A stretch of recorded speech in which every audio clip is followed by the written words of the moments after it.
Greetings, I am Administrator Yaan-Caleb, Grade 1. On behalf of Stratus Industries, this is an update to an EM-A-AAE3 concerning our neighbor along the Discord border.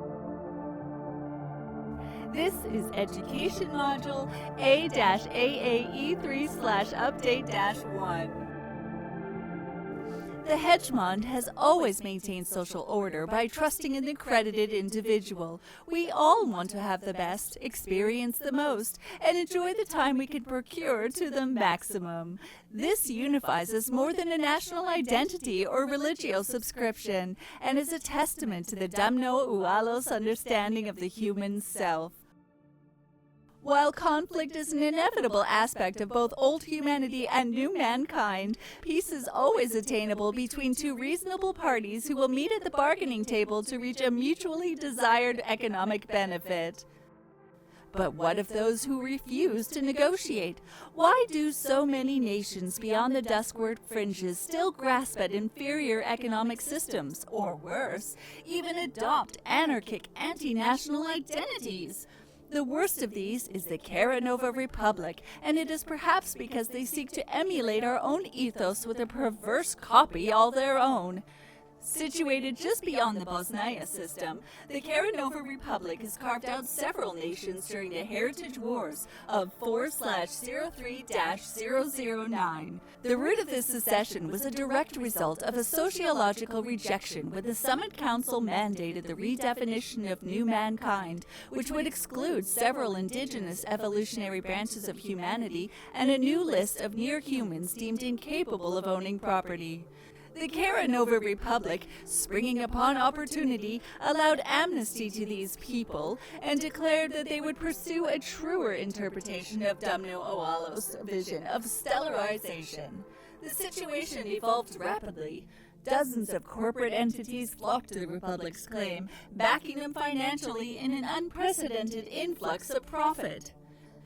A great convoy of displaced non-humans gathered and launched towards Karanova, and were joined by a vast fleet of malcontents and those seeking to abandon their lawful debts. Skip tracers and Lex enforcement officers were met with outright hostility when attempting to perform their duties.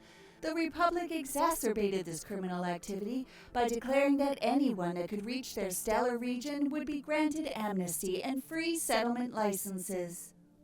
The market, unused to this activity, reported reduced economic growth, and the Summit Council determined that the Hegemon would allow the convoy unmolested transit. At least at first. Maintaining a hard border and propping up the idea of a new national identity, the Discord supersectors targeted various macro-core products with restrictive tariffs that selfishly fed directly into the new government rather than benefit the honest consumer. Emboldened and fattened by the glut of available local products, the Karanova Republic took further advantage by declaring that all contracts, subscriptions, and obligations would be deemed void for those that joined them. New contracts would be made with their own version of the Summit Council, the Meridian Conclave, which would follow their own interpretations of the market.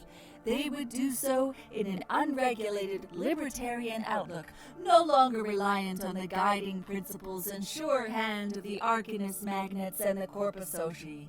While the Republic is technically stellarist in function, they practice a decentralized form that eschews any form of regulation, creating a constant state of volatility. Again, the summit withheld any military action. Many corpos rose and quickly fell in this new financial ecosystem, cannibalizing one another without the legal monopolies that had provided such a strong foundation for the Hegemon. Perhaps this was a mistake, but dwelling on the past is pointless. One must only turn their eyes to the future and the now. A brief few fiscal cycles later, the increase of criminal activity, gray markets, and intranecine conflict between Karanovian nations would infer the death of this brief experiment.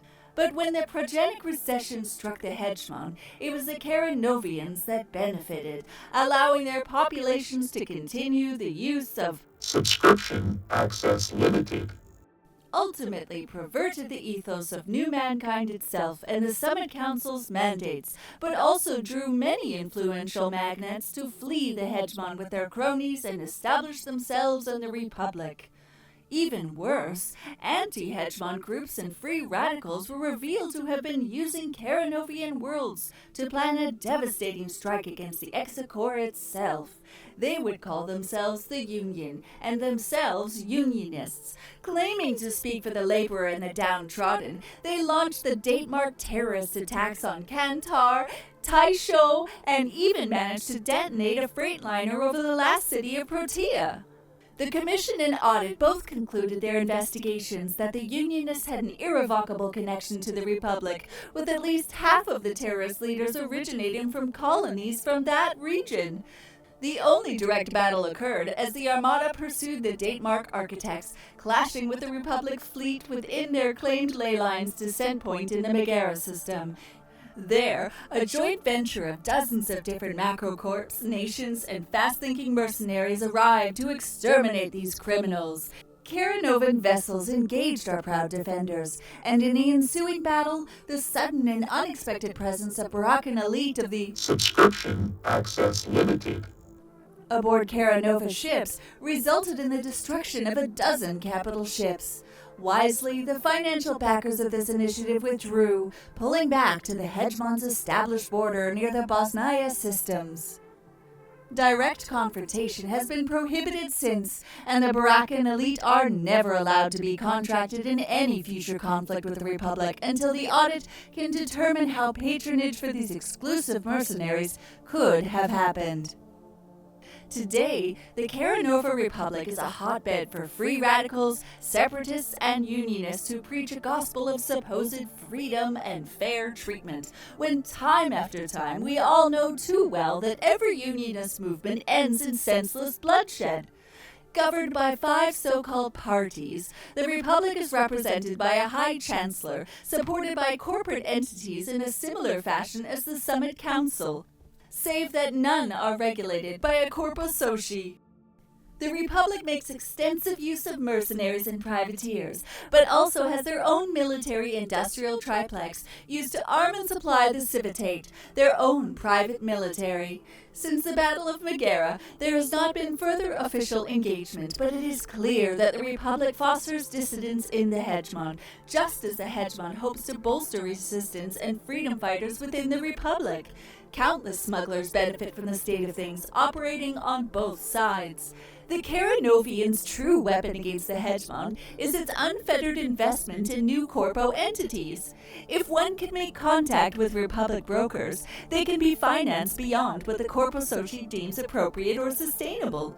They send logicors and data packets along with unlicensed education modules that give unique advantages to individuals that shouldn't have such financial methods and secrets.